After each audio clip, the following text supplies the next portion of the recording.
There are homes in the market in Los Angeles right now that I wouldn't wish on my worst enemies. Yet most buyers have absolutely no clue what they're walking into. Now, I've toured hundreds of homes across Los Angeles, from the Valley to the West Side, from the Hollywood Hills all the way down to Manhattan Beach. And when I walk one of these types of properties, I know right away, let's get the heck out of here. Doesn't matter how beautiful the staging is, it doesn't matter what the list price is.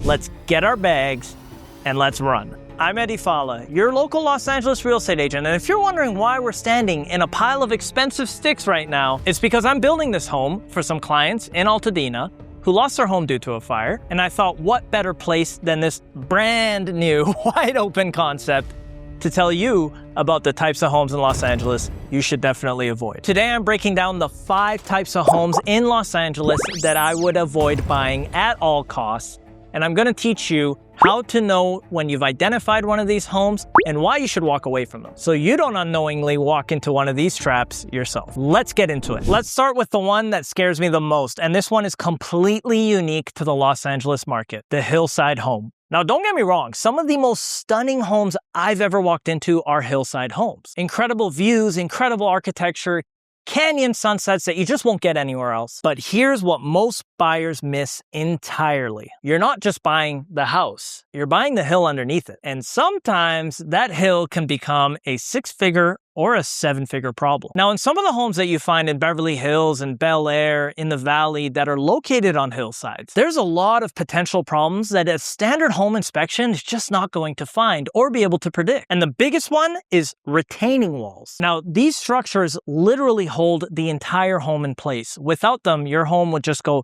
slipping down the hill like you're at a water slide, and that's not fun. So here's what should give any buyer pause. When the 1994 Northridge earthquake hit, it caused more than 11,000 landslides in California. 11,000. Now, researchers found that the majority of these landslides were due to reactivations of previously stable land that was very prone to this type of landslide activity, but had been sitting very stable for decades. Now, when a hill fails, it takes a retaining wall with it.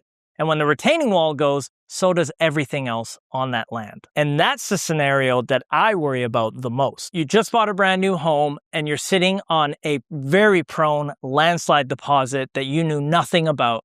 And the next thing you know, everything is gone. And if you want to know how expensive that can be, well, retaining wall repairs in Los Angeles right now can run anywhere from $300 to $600 per square foot. You're talking about retaining walls that could cost millions of dollars to rebuild, hundreds of thousands in most cases. A full hillside stabilization, you're talking about foundation work, geotechnical reports, everything that goes into rebuilding these retaining walls and making the hill stable again can run anywhere from $200,000 to the millions of dollars easily. And right now, because we had these major fires in Los Angeles, geotechnical firms are booked anywhere from 6 to 12 months out. So good luck getting your reports. So even if you do identify a problem, getting it fixed isn't going to be cheap and it's not going to be quick. Now, isn't that a scary thought to have? So let's say you just have to have this home and it's on a hillside. Well, what am I looking for? I'm looking for where the drainage is running on the property. Is it running off the property? Is it running back into the house? Because if that soil gets unstable and your house starts moving, that's a big problem. I'm looking for any signs of cracking or bowing in the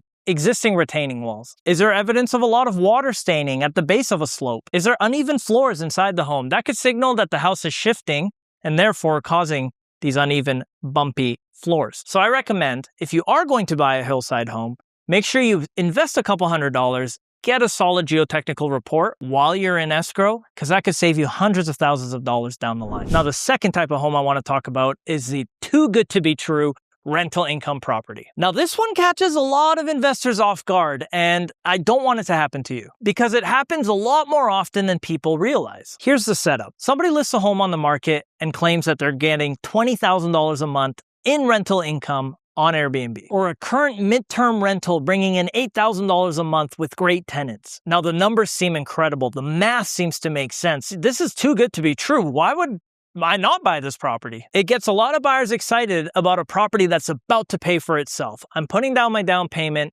I'm going to be able to rent it for so much money, get extra cash in my pocket every month.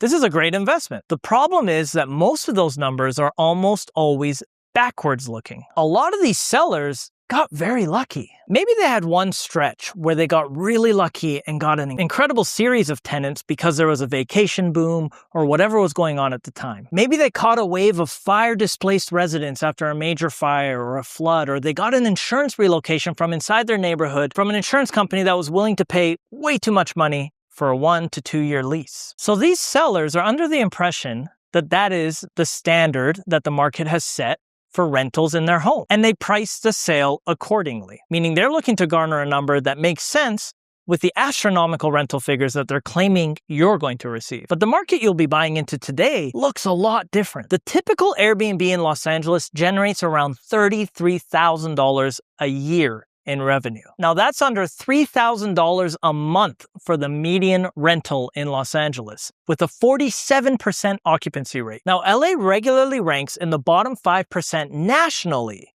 for the short-term rental yield compared to home prices, because property values here are simply too high to garner meaningful rental income to cover the expense of owning the property. And there's also a legal layer that most buyers fail to understand. In the city of Los Angeles, short-term rentals, meaning stays under 30 days, are only permitted in your primary residence, meaning you cannot buy a second property and run it as an Airbnb. And even then, the city's home sharing ordinance only permits you to rent for up to 120 days a year, with violations costing over $2,000 per night if you're caught, or twice the nightly rate, whichever is higher. So if a seller is claiming that they were generating $20,000 a month in a second property they were running as an Airbnb, you got some very serious direct questions you need to be asking them, because that income may not have even been legal, and you definitely cannot assume that you'll be able to replicate it. So what do? I always ask for the actual booking history. I want to see real income. I want to see bank statements that are showing that income coming into their account. I want to see what they were spending on management fees. What were they spending on maintaining the home, on cleaning fees? Most of all, I want to see a legal listing with a permit number attached to it, showing that this was their primary home and they were making $20,000 a month renting out grandma's room. And then I want you to take those numbers and I want you to take a very conservative number based on that. And if the home still makes sense at that point, go ahead and make a choice. Because if the deal only makes sense at the top of the income range, you're setting yourself up to be in a lot of trouble. Now, before we get to number 3, I want to ask that if you're enjoying this video, please subscribe below to this channel. I talk about all things in Los Angeles pertaining to home buying, home selling, home prices, building, development. I'm trying to take you on this journey to become an expert in the real estate field, and I would love for you to follow along and become a better real estate connoisseur. Now, with that being said, let's talk about number 3, the luxury flip. This one fools even the smartest people in Los Angeles every single day, and I see it in the market all the time. You walk in, everything is white, everything is shiny. This is the perfect home. There's new cabinets, new flooring, new fixtures. They've even got a fresh coat of paint. The kitchen looks like something out of a magazine. The bathrooms look like a boutique hotel. The staging is perfect. Everything inside this home is perfect and done to the nines. So you close and you move in and you're so excited, you bring all your stuff in, and a year or two later, you find out what's actually behind those walls. So here's a dynamic. A flipper's profit comes from how little they spend to develop the property versus how quickly they can actually sell it on the back end. Now, that pressure can produce great results when the builder is experienced, they've been through it before, and they can deliver a great product. But it can also produce a home that looks great initially, but starts falling apart after 18 months because there's a lot of defects in the way that they did the renovation. You see, what many inexperienced or dishonest flippers are going to do is they're going to leave the stuff that isn't pretty untouched. I'm talking about the original plumbing, maybe some of the electrical wiring behind the walls that even an inspector couldn't catch, but it didn't make sense for them to spend money to fix it when they were just going to sell it to you and it was going to be your problem anyway. The cosmetic stuff, new paint, flooring, cabinets, countertops, all that stuff is easy and it's relatively cheap to do. Now, if you're not a very experienced buyer and you fell in love with all the beautiful things inside the home and you failed to do a sewer inspection to find out that there was roots penetrating the plumbing going out to the street, which could be a $12,000, $20,000, $50,000 repair on its own, you're going to be the one stuck holding the bill. And there's something about LA building codes that every buyer should know. If a contractor even touches the electrical, the plumbing, the HVAC, anything mechanical inside the home, they're required to get a permit to do that work. So if they didn't do any of that, well, they didn't have to do any of the inspections that came along with doing things to code. So when a flipper skips that process, the home was never inspected by the city. And when you sell, if they did all of it unpermitted, that unpermitted work actually becomes your problem and your liability. So here are 3 questions that I always ask. Were all the renovations permitted? Can you show me these permits? And can you show me the final job card showing a sign off by the city on all of these inspections to close out the permit? You can check this yourself in 5 minutes on the LADBS, the LA Department of Building and Safety website, or you can ask for the documentation from the seller directly during your inspection contingency. Another question to ask is, well, how long did this flip take? I see that you bought this home only 60 days ago. There's no way that you got all these inspections and everything done if you're telling me that you redid all the plumbing and electrical in that 60-day time frame and were able to stage it and get it out onto the market. This flip was rushed, and it may have been done unpermitted. Also, how old are the components inside the home? Because a 1965 home with a 2026 kitchen is not the same as a 1965 home with 2026 plumbing. House number 4, the location trap. This is a mistake that I see constantly, and it's completely preventable. Here's how it goes. You find a home online, the photos look great. You go and you see it on a Saturday at 10 a.m. The neighborhood is quiet, it's peaceful, everything is perfect. This is a dream. So you fall in love and you write an offer. You spent maybe 30 minutes there on a Saturday when the neighborhood is at the absolute most quiet that it's ever going to be. You were never there on a Tuesday morning at 7 a.m. when rush hour hit or when all the traffic from people going to work was coming through that street. You weren't there on a Friday night when the bar down the street was getting closed down by a bunch of college kids making a ton of noise. You never experienced the LAX flight trap when all those flights start taking off at 6 a.m. on a Monday morning. And don't get me wrong, the research on this is clear because studies document property value reductions between 4 to 10% on homes that are close to airport traffic or near major highways. Research on homes next to LAX found that those homes sell for about 18.6% less than similar homes in quieter neighborhoods that don't have to deal with all that airport noise. Now that's a permanent discount built into your home that the next buyer will be taking right out of your cut. So here are the location traps that I look out for in Los Angeles. Homes backing directly to the 405, the 101, the 10 freeway, the 134. It's not even just the noise, it's also the air quality. Living within 500 feet of a major highway actually has health defects. You have elevated exposure to particulate matters that will really cause a lot of long-term chronic health problems. And that's also going to shrink your buyer pool when you go to sell. Then there's the LAX and the Burbank Airport flight paths, neighborhoods in Inglewood and Westchester that are constantly inundated by flight noise, pollution, all that kind of bad stuff. You could even be close to commercial streets that look great at a Saturday morning at 10 a.m. when all the businesses are closed. But what about on a Wednesday when all the commercial trucks are delivering their products? So my rule is to visit that property that you love on a weekday morning and just get a vibe for what it looks like and what it feels like during rush hour, during the times when it's going to be the busiest. Walk the full block in every direction. You're going to be living there for the next maybe 10, 20, 30 years. So take an extra 20 minutes and just walk the neighborhood because every single one of those issues will be just as visible to the next buyer when you go to sell the home. And those issues are not going away. You can't out-renovate a bad street. And the 5th house that I'm always avoiding, the home with deferred maintenance, or what I like to call the deferred maintenance money pit. Now, this last one is extremely common in Los Angeles, and it doesn't reveal itself all at once. It shows up slowly over the first 2 to 3 years of you owning the home, which is the worst possible time for you to be spending a bunch of unexpected money. LA has a massive stock of homes from the 50s, 60s, 70s, and 80s. Now, these homes can be genuinely charming, great bones, mid-century homes. They got a ton of character,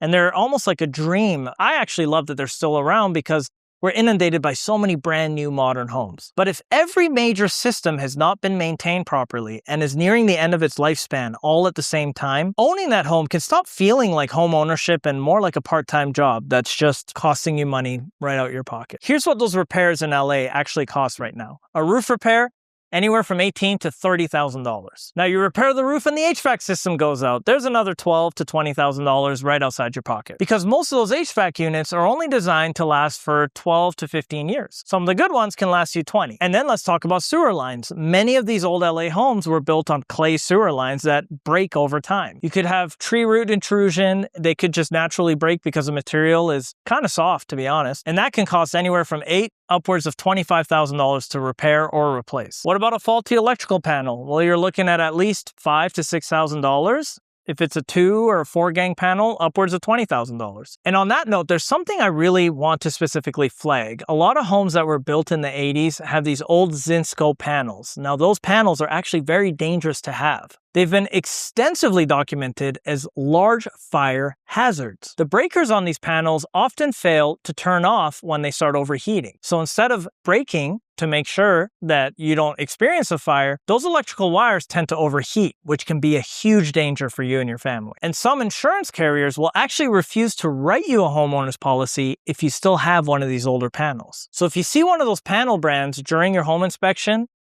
it's time for it to go. And then there's galvanized steel plumbing, which is also very common from homes in that era. These pipes corrode from the inside out over decades, which causes a lot of rust-colored water, a lot of failures in these plumbing systems, and eventually the entire system just gives out. Now, replumbing a house in Los Angeles can cost anywhere from $10,000 to $30,000. When you're in the framing like this, it's very cheap because the walls are all open.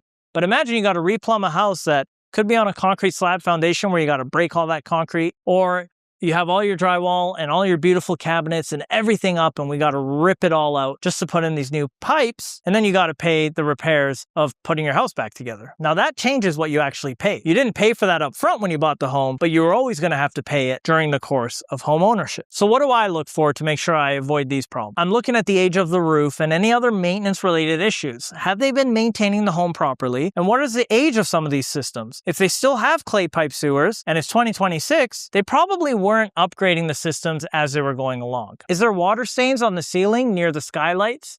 Are you seeing evidence of stains anywhere else? Is there galvanized piping under the sinks? Well, if you don't know how to look for it, make sure your home inspector does. And the first thing I do when I walk into the garage or on the outside of the home is I look at the brand of that electrical panel. And any home built before 1990, I'm ordering a sewer inspection. It's going to cost you $300, $250, and it's really worth it to save yourself the headache of having to spend $25,000 to $30,000 down the line. This has saved myself and clients thousands of dollars in the home inspection process. So with all that being said, every house has its flaws. There's no such thing as the perfect property in Los Angeles, I promise you. But the goal is never to find perfection. The goal is to avoid the mistakes and ask the right questions to avoid having to spend thousands of dollars after you close. The Hillside, sitting on an old landslide. The investment property, being predicated on rents that no longer exist. The flip with the unpermitted electrical work hiding behind those beautiful quartz countertops. The house that looks perfect until you're actually living inside of it. And the 1968 bungalow that hasn't had the HVAC, the roof, the plumbing, or anything updated since Grandma was in high school. And these aren't hypothetical. I see versions of these in the market every single week and on several home tours. Do your homework, ask better questions, and save yourself thousands of dollars in the future. And never let a beautiful home make you forget to ask what's actually underneath it. I'm Eddie Fallah, your local Los Angeles real estate agent. And if you enjoyed this video and want to see more of this type of content in the future, make sure you like and subscribe below, because we're going to be doing a ton of these types of educational videos. We're going to be doing a lot of really cool house tours, and I'm going to be showing you great examples of exactly what I talked about today. And if you're looking to buy or sell or even lease out your home, maybe you're looking to build a home, make sure you reach out to me. All my information is in the description below, and I'm more than happy to take your call and chat about real estate or help you on your home ownership journey. Can't wait to see you on the next one.